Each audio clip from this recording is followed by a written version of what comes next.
La psychanalyse et la société avec Joseph Zudas. Psychanalyste à Périgueux et responsable du centre de consultation Gabriel Laccueil. Bonjour chers auditeurs de Radio Libre en Périgord, la radio qui vous écoute aussi. Aujourd'hui, vous allez assister à une rencontre entre Christine Darboux, qui est une sculpteuse, et qui a écrit un livre de contes ou de nouvelles selon la lecture qu'on en fait. Je vais vous lire le 4e de couverture parce qu'au fond, vous allez avoir un résumé. J'ajoute tout de suite que cet ouvrage, on le trouve dans les sites internet. C'est comme ça que je me le suis procuré. J'en ai d'ailleurs acheté 3 exemplaires pour le faire partager avec mes camarades du centre de consultation. Vous savez, le centre de consultation Gilbert Laccueil, où on reçoit des gens en grande précarité. Et on lit aussi, d'ailleurs, pas que Freud et Lacan. Les contes nous intéressent beaucoup, évidemment, parce qu'ils sont riches de connaissances qui ont couru à travers les siècles. Les contes que Christine Darboux a intitulés « Les contes de la nouvelle lune », c'est l'histoire captivante des contes d'aujourd'hui. J'insiste là-dessus parce qu'effectivement, il y a 5 réalités illustrées afin que notre humanité, entraînée par la roue de la vie au sein des trivialités de l'existence, garde espoir et utilise son pouvoir de créer. Christine tenait beaucoup à ça. Elle n'est pas du tout dans le défaitisme et elle indique, ce que j'ai trouvé intéressant, quelques voies pour transformer et sublimer la vérité. Et elle utilise la dimension symbolique pour nous rappeler les animaux, les fées, les vouivres et autres créatures surnaturelles qui interviennent au long des pages. Alors, comme chaque fois que je rencontre quelqu'un qui crée, qui utilise l'écriture, que j'utilise moi-même avec une grande difficulté, je trouve qu'il faut arriver à vaincre d'ailleurs l'environnement écrit déjà préparé, comme la Bible ou la Torah ou le Coran, où il y a cette dimension de c'est écrit. Cette écriture qui est partie de paroles, de propos, et que des lettrés ont fini par mettre par écrit avec toutes les distorsions qu'on sait. Mais ça a quand même un pouvoir intimidant sur le fait d'écrire, de trouver un espace, et puis de trouver aussi une adresse. Alors, Christine, tu étais une artiste qui faisait de la sculpture, et est-ce que tu écrivais déjà ? Bon, déjà, bonjour à Joseph et à nos auditeurs.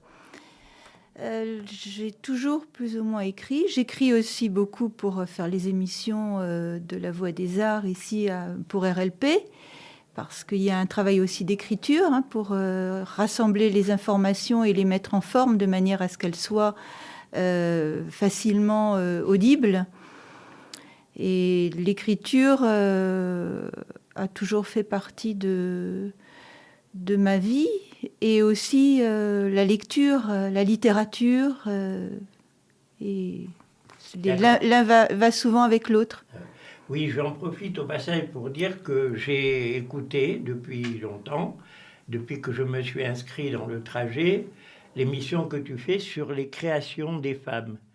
Récemment, où tu parlais du cinéma et des créatrices chinoises, c'est un cinéma que je connais, parce que je m'intéresse aussi au cinéma, j'ai évidemment beaucoup apprécié les informations et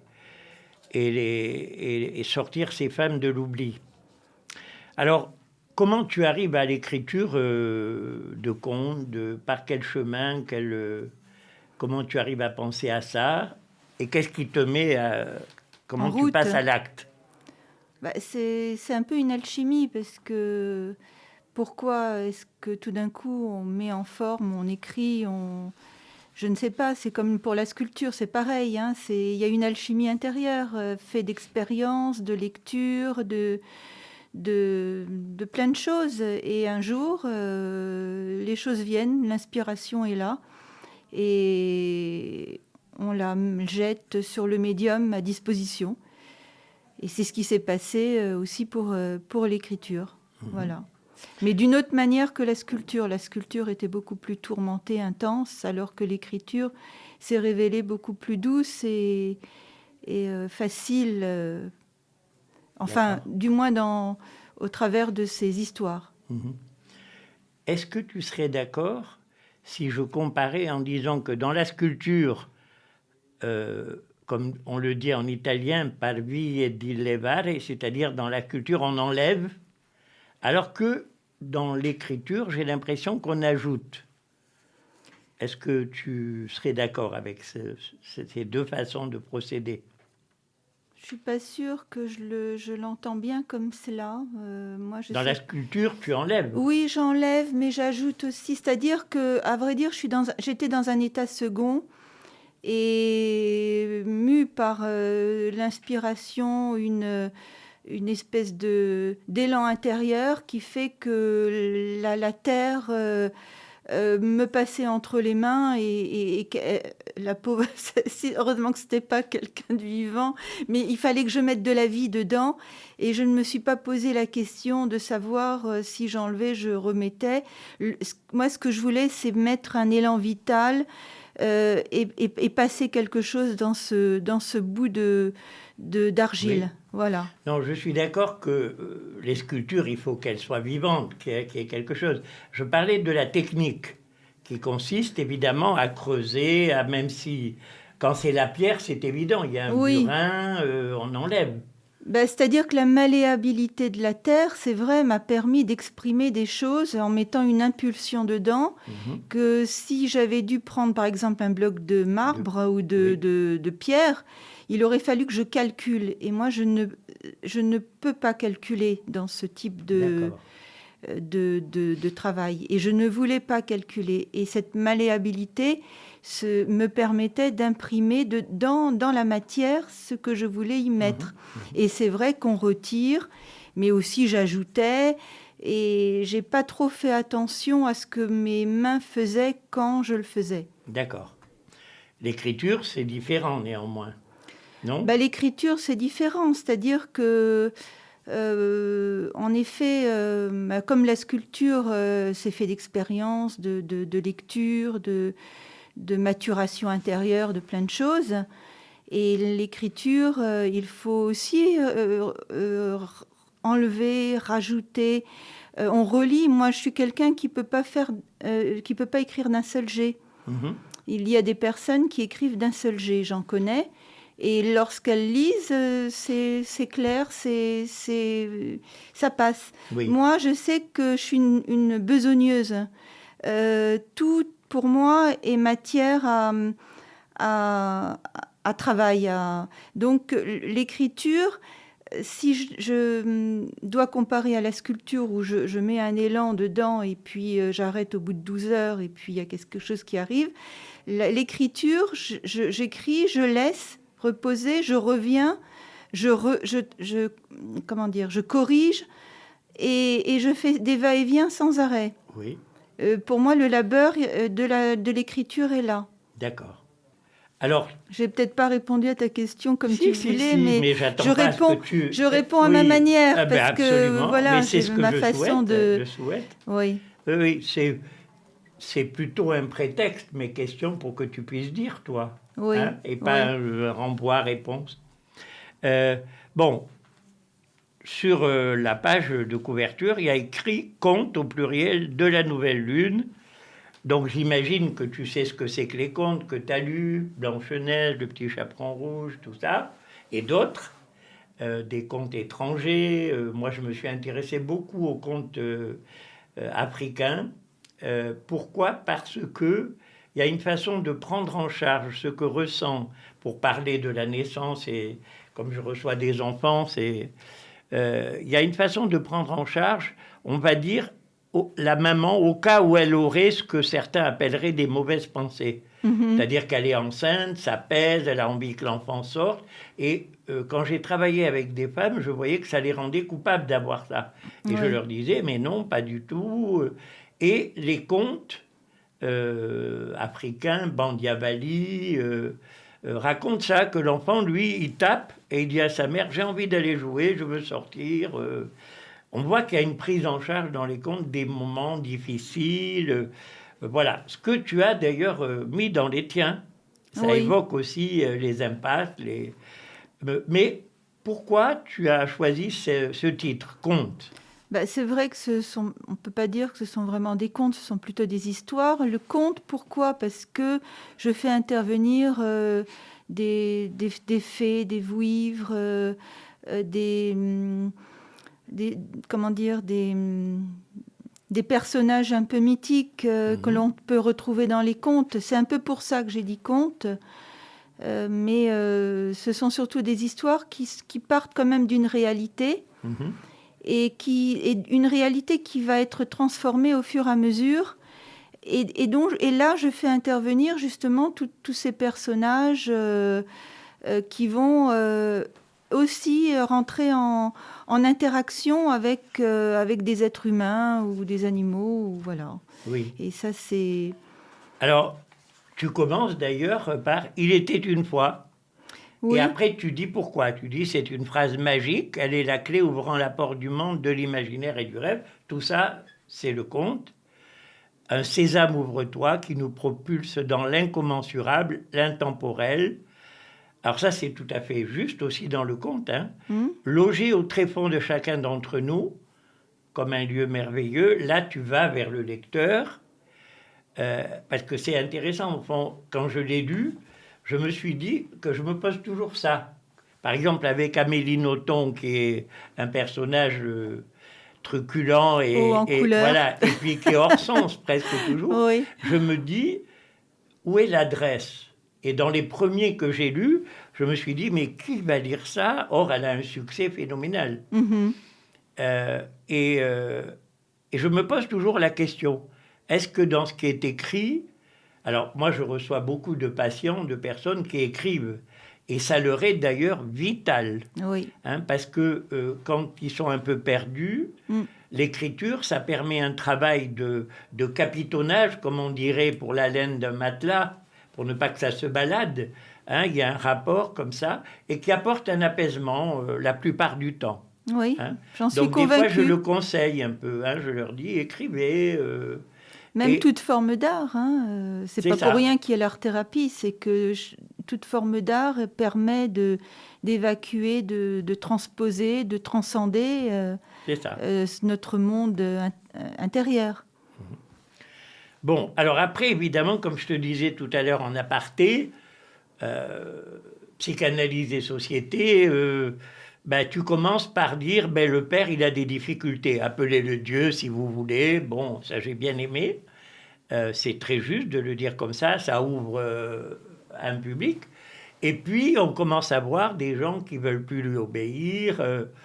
On ne voit pas bien, d'ailleurs, il n'est pas très autoritaire, il veut leur bien.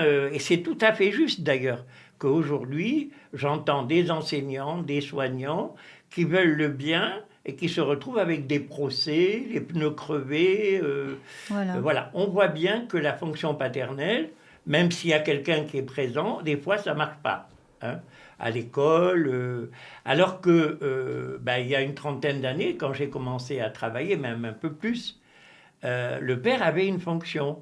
Et je te disais tout à l'heure, quand je faisais une bêtise dans la cité, il y avait quelqu'un qui venait le ramener dans la famille, qui venait, et puis où on appelait mon père pour dire « ton fils », voilà.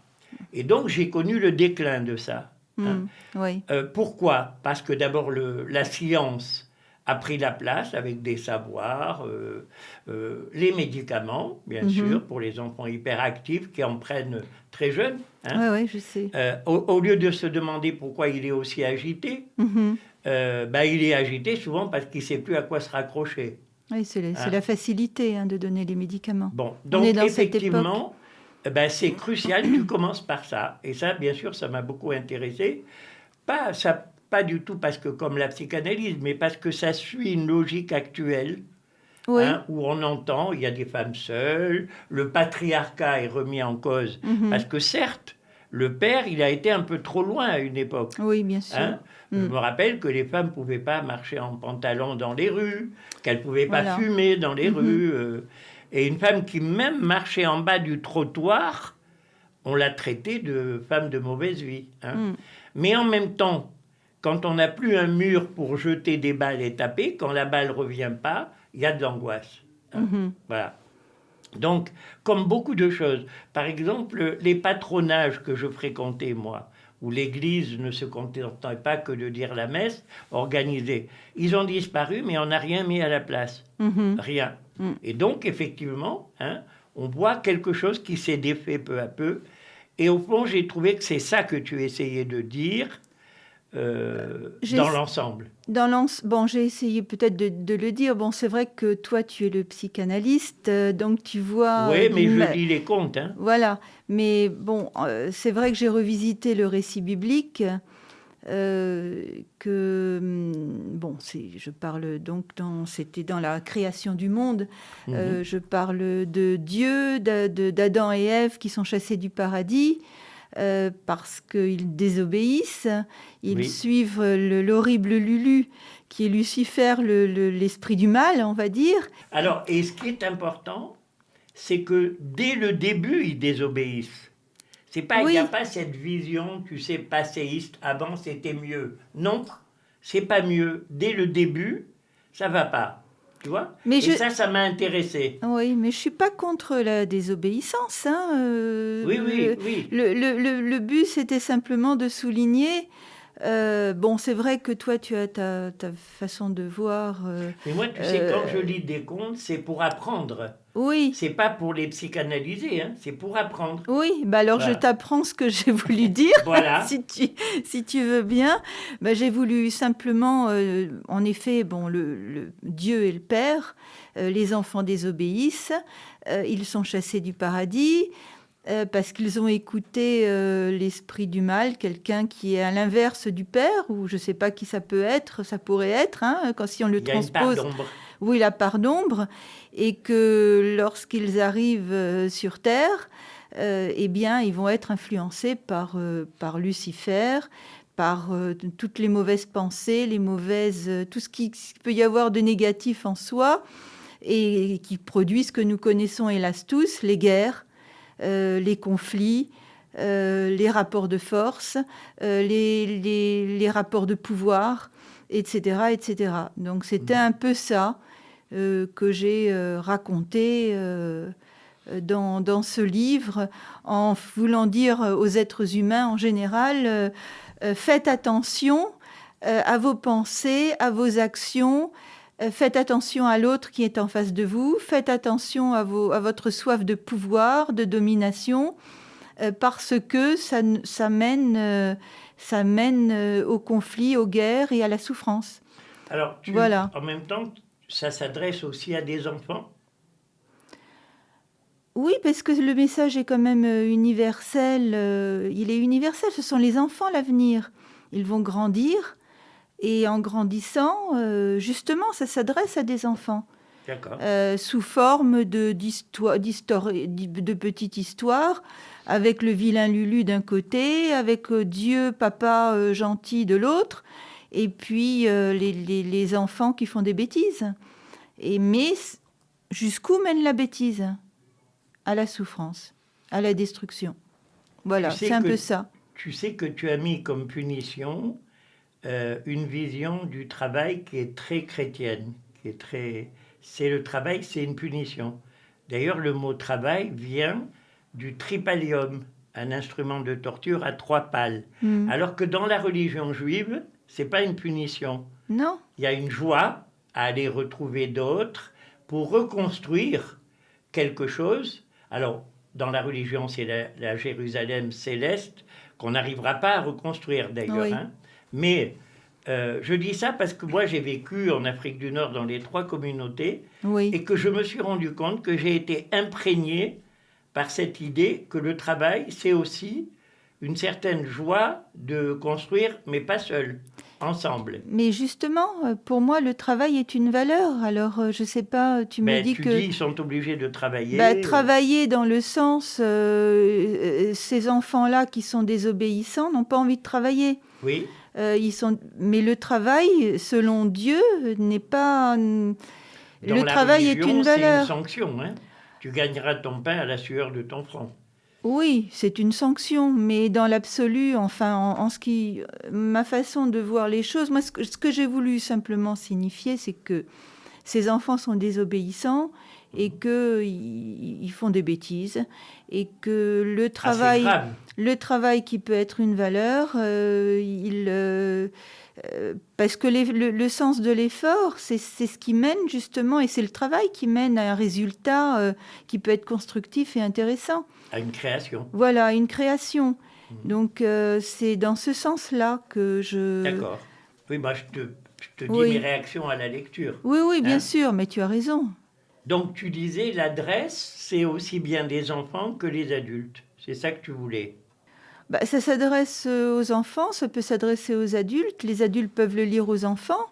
Oui. À vrai dire, quand j'ai écrit ce livre, j'ai fait appel à ce que j'étais moi. Il y a une petite fille qui côtoie une dame d'âge mûr, peut-être aussi. Donc les deux se répondent.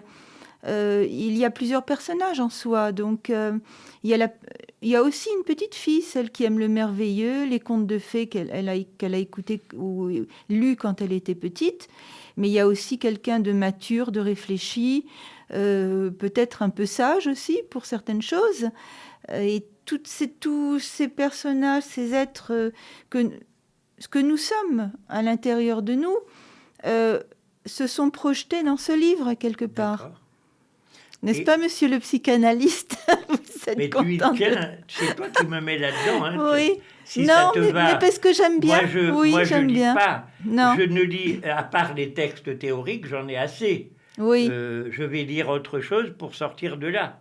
Bien sûr. Hein? Donc, je ne lis pas en psychanalyste. En tout cas, je lis comme un psychanalyste qui veut apprendre des choses pour avoir une pratique très ouverte. Bien sûr. Et là, par exemple, ce week-end, j'ai été voir 53 exposants à Saint-Laurent-sur-Manoir. C'était des femmes en majorité et elles avaient un thème.